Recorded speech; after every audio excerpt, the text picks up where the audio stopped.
भारी दुख लगुच जे बारवाटी स्टाडियम को भांगिया जो योजना करा एथिरे कटकिया मानकर भाववेग को कुठारघात होची।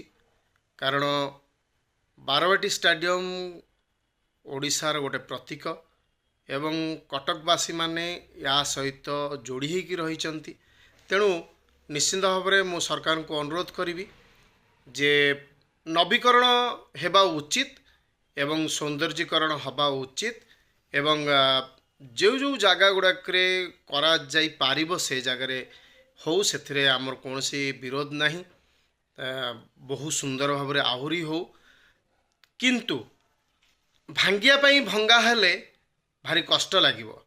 एवं बारवाटी स्टाडियम रो जो कथाटी अच्छी कटकिया मान सहित जोड़ी होगी रही ताकू निश्चिंत भाव में आमको कुठारघात होची।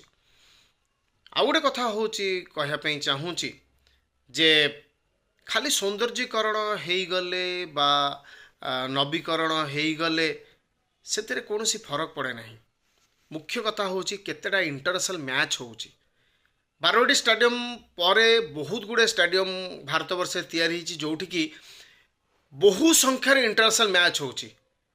नवीकरण हो गले से पुणी किस दिन पर पुराणा हो जदि इंटरनेशनल मैच रेगुलरली होउथुबो ताहाले सी रेगुलरली तादर काम होउथुबो एवं सी सब मेंटेन होकी रहिबो।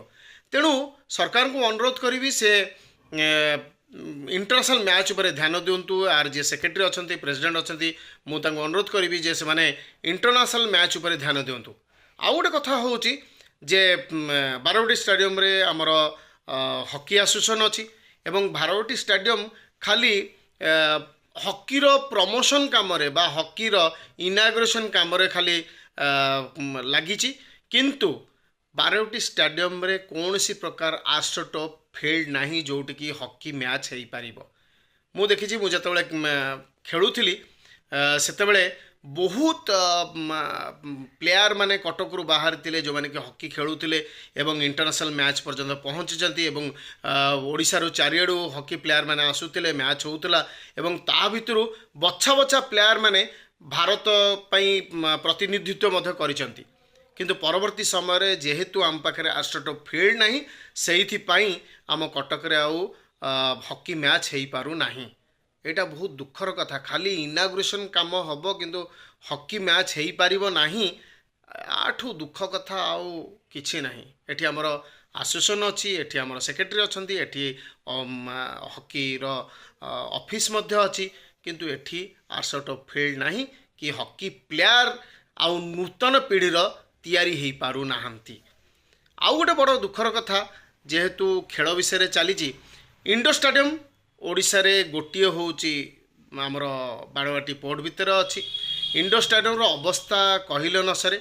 एटी प्रेसिडेंट ऑफ इंडिया आसुचंती समस्ते जो बड़ बड़ व्यक्तित्व माने एटी आसुचंती कि सबुठू खराब लगुच जितेबाला ता उपरे पाल पड़ुची जरी पालरे घोड़ा होइकी ऊपर रहुची।